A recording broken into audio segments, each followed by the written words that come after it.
वो समय की बात पांचों पांडव महाभारत के युद्ध जब जीत गए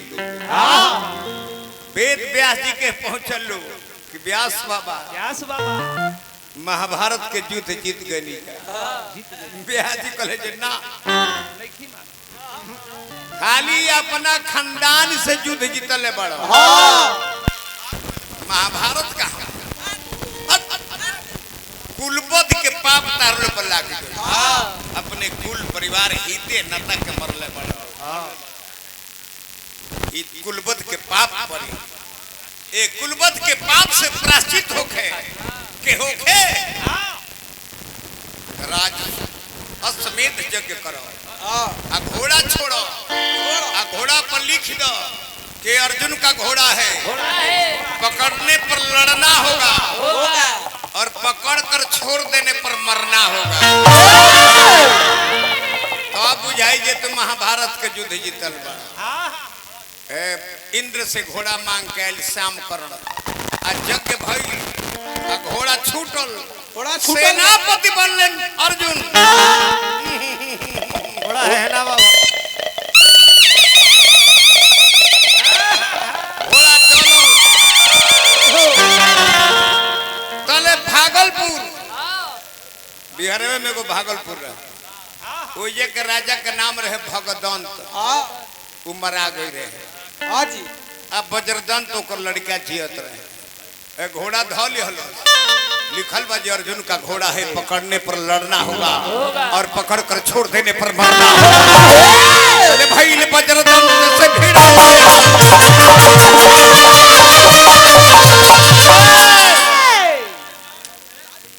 स्पीड के रोको आड़ो बाबा भाई वज्रदंत से भिड़ा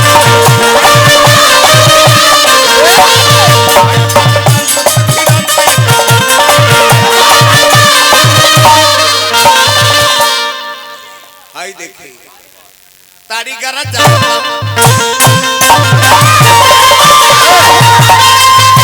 अंगुरी के पावर ना हई है हई छप मारा जी ये बातक है जैसे बताओ तने जना दूसर थे के बताएगी बाकी बताओ को के तार लोग को दुख लगे लगे वाह वाह तारी गरज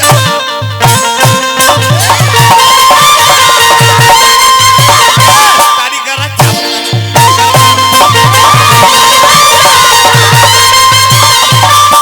जेकर बाप रहे भगत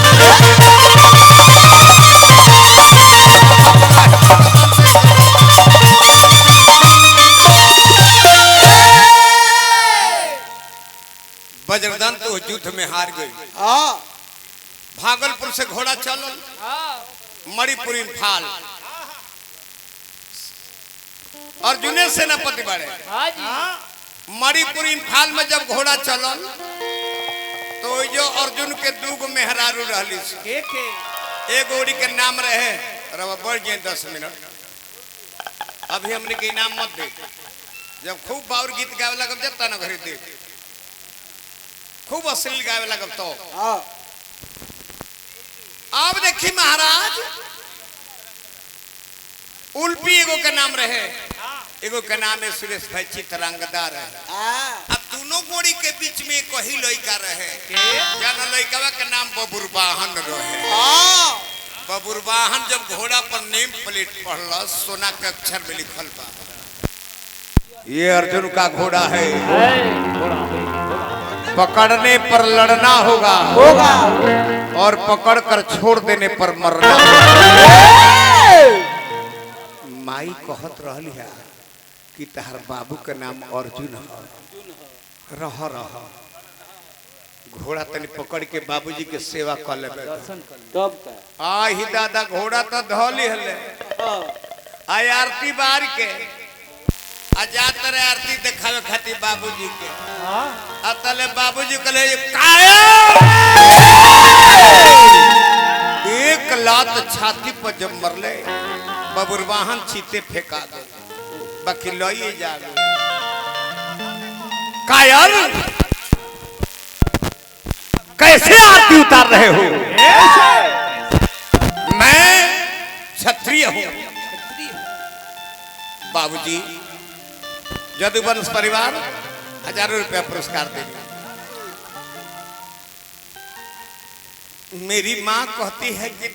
मेरा पिता अर्जुन है, तो घोड़ा पर जो लिखा हुआ है उसको नहीं पढ़े हो? पढ़ा हो। मैं पिताजी जानकर आपके स्वागत के लिए घोड़ा को पकड़ लिया। तो जनी बात है देखो, जल्दी आरती फेंको, अभी रहावा तेरा के लड़ाई करो, हमरा यागा से या भागा, अब तू हट जाना हो, अभी रहा होता जाके अरे लड़ाई करो।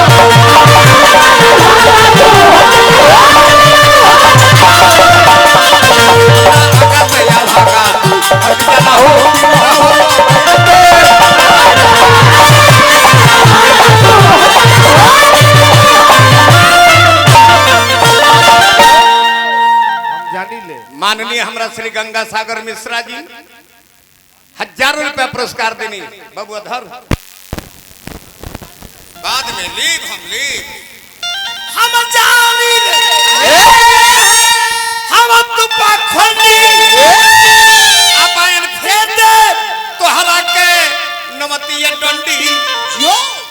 माई के कहला में तर के बाप जान के इज्जत लगी और छाती पर लात मारना। अभी देखा बतानी कह रहे हमारा यागा से या भागा, तू हट जाना हो, बिरहा बताया के लड़ाई।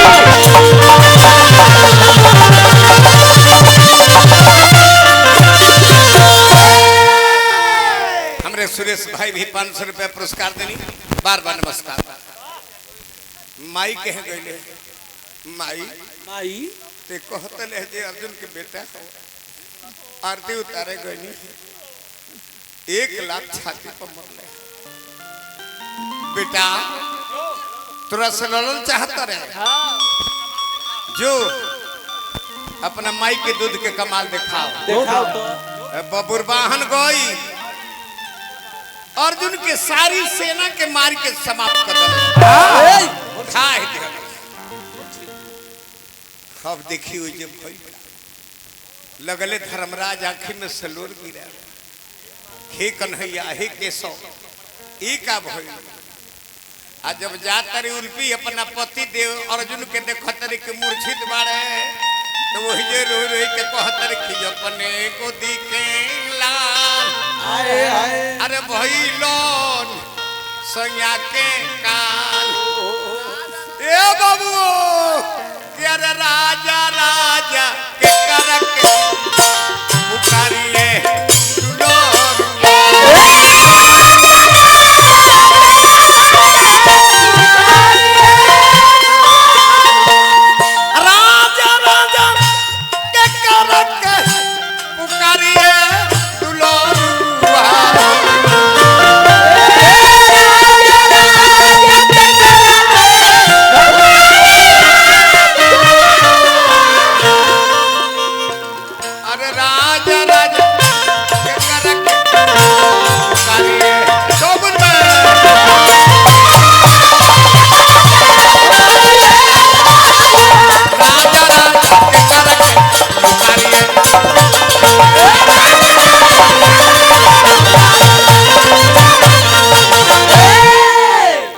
बेटा हम बासुकी नाग के लड़की हैं। चल जो नाग लोक में पिंकी तनी बाबा से आशीर्वाद लेके आवा।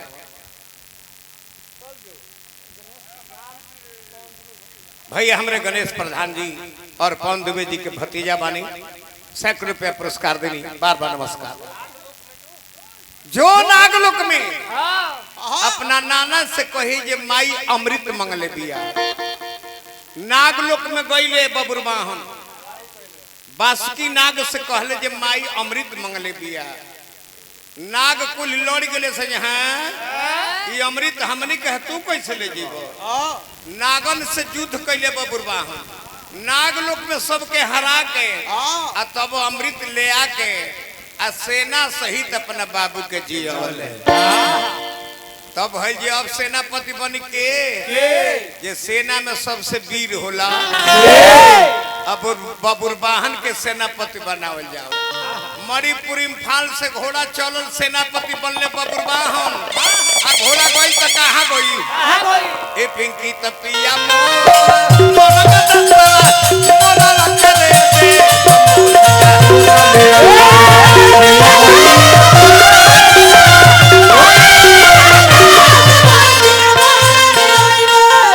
सुनील बाग अभी बाद में रुपया दिए हो घानी पर चल गौ नहीं एक घड़ी देव तो बिगड़ जाए पिया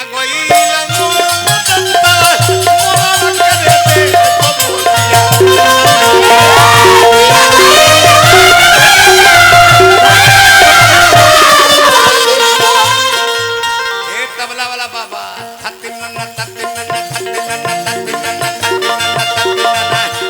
पिया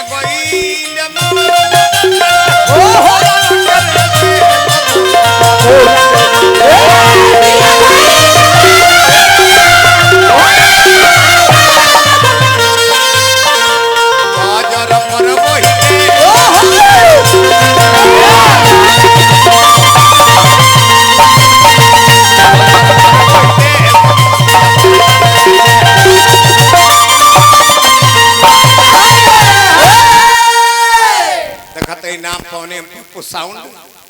बहुत बहुत रुपया दिल बाघ भाई सुनील यादव सुनील बाघ हाँ जी जात हर धन कबो ना हो रही अब मोरंग देश में गई घोड़ा और का राजा रले मोरो ध्वज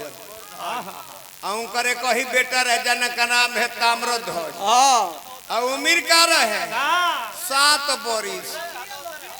हे हिले का बस खड़ा होता सांप होता होते आज जब घोड़ा पर लिखल पौलस ये अर्जुन का घोड़ा है पकड़ने पर लड़ना होगा और पकड़कर छोड़ देने पर मरना होगा घोड़ा तो धौली हल भीम चहले जे छोट लड़का बा बबुआ ई घोड़ा लड़ाई वाला है तो लड़का साफ जवाब देता तो हमका मिठाई खाती धैले तो चहले जेकर कानमा धके टैची से टांग ली अतल भीम के डाड़ धके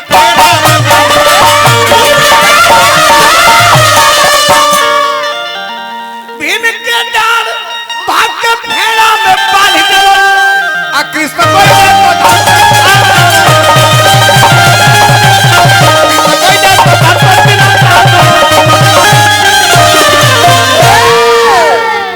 भीम के फेड़वा दियल जैसे भैंसियन के सिंहिया काटे खातिर ना फेड़वा चल जले वही तरह फेड़वा दिल आखिरी से जब गईले आवा आवा आवा आवा आवा तोहरो के खोजता आवा आवा अब तो धर्मराज देखले जे दादा अर्जुन के मरलस आ भीम के फेड़वा चले बा हतना वीर योद्धा के आ लइका को मेरे साथे बरिस बा आ कृष्ण के भी ललकारता ये बनवारी ई का देखता नहीं हम बनवारी कहले जी भैया कि यही जा अब सबके अंत हो जाई रे यही जा सबके अंत हो जाई मानल भी मधिमा होई गईले परल बड़े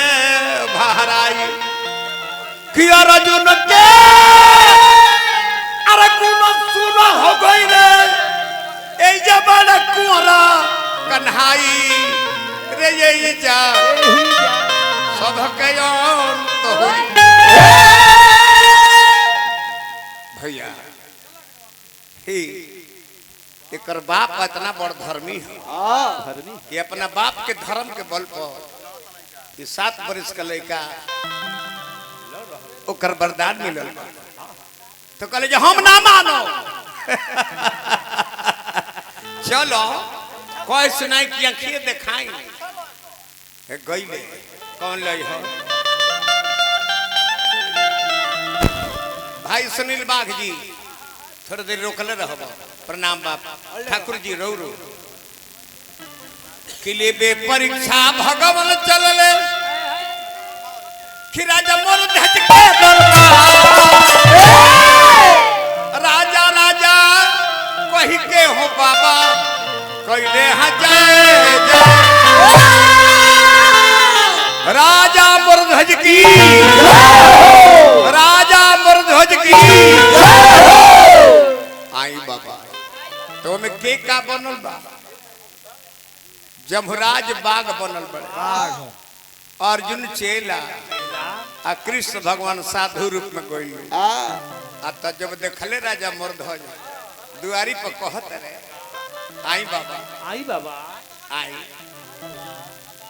रहो हम ही आवता नहीं भले दर्शन देनी आई बाबा भले देनी दर्शन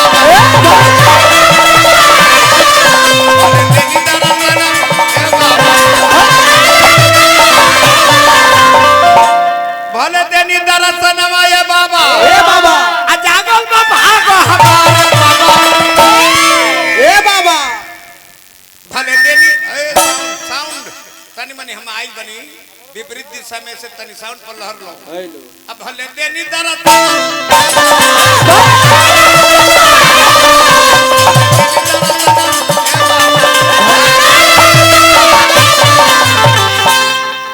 चरण धवाली चलिए हमरा सिंहासन पर चली ना आई रो रो आई चल चरण धवाई सिंहासन चरण धवाई सिंहासन पर आई रौरा हरा भले देनी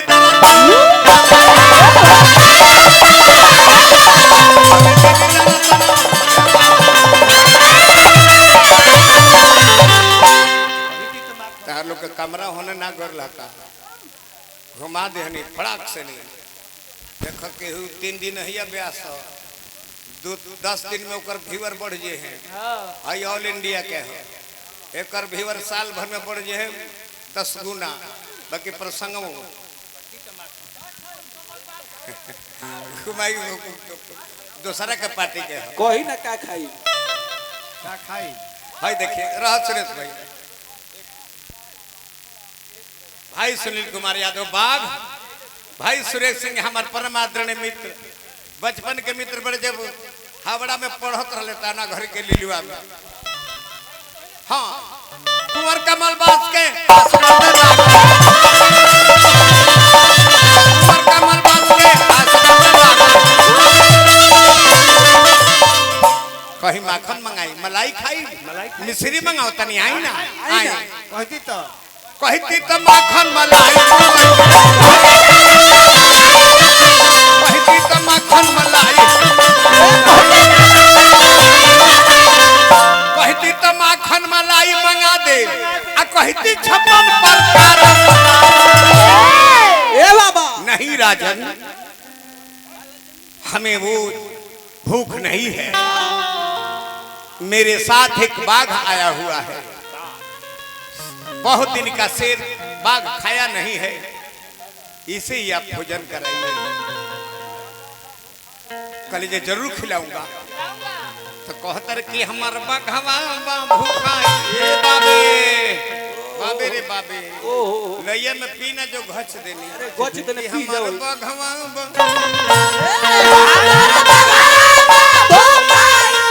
ऐसे रौरे लगिया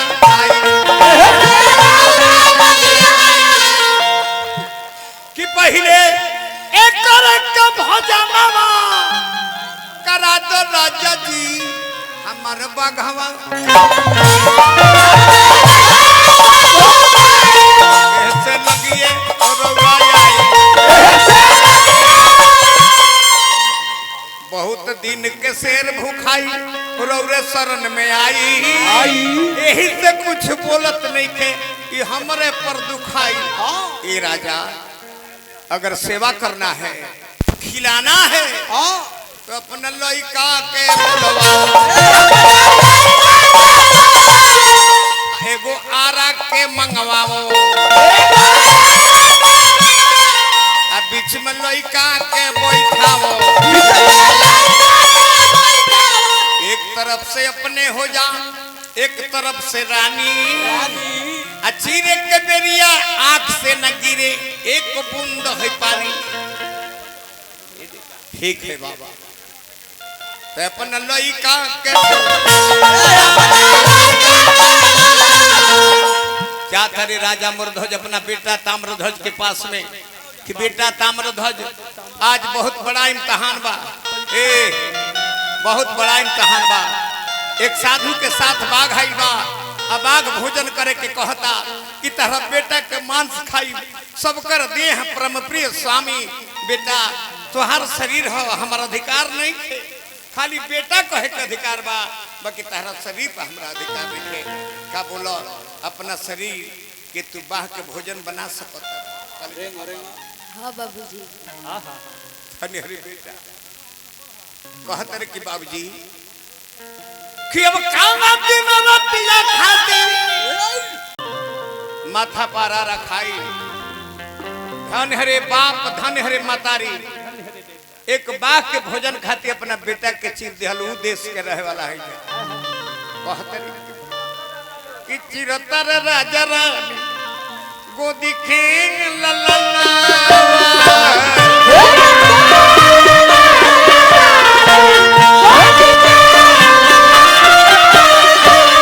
लइका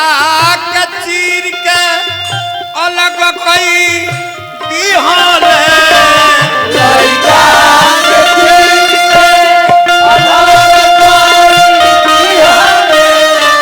दू फरा करके दहीना अलंगिया के हाथवा में लिहल दहीना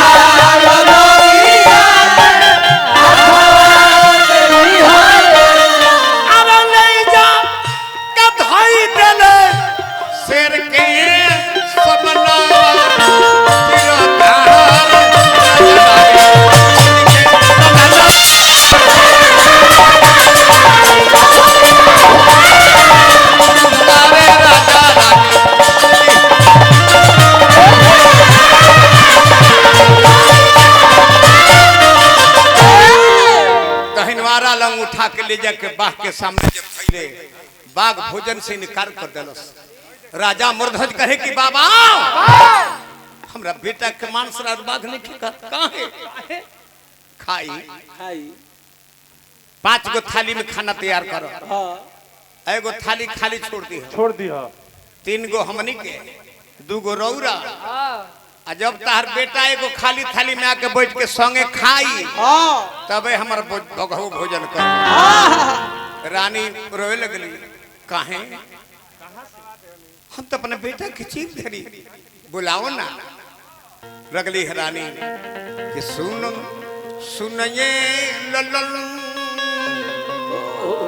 तनी हमरो बचन जल्दी आओ किया के बाबा के भोजन तोहरा ऐसन नयन नहीं देखनी बदन जल्दी आओ किया के बाबा के भोजन।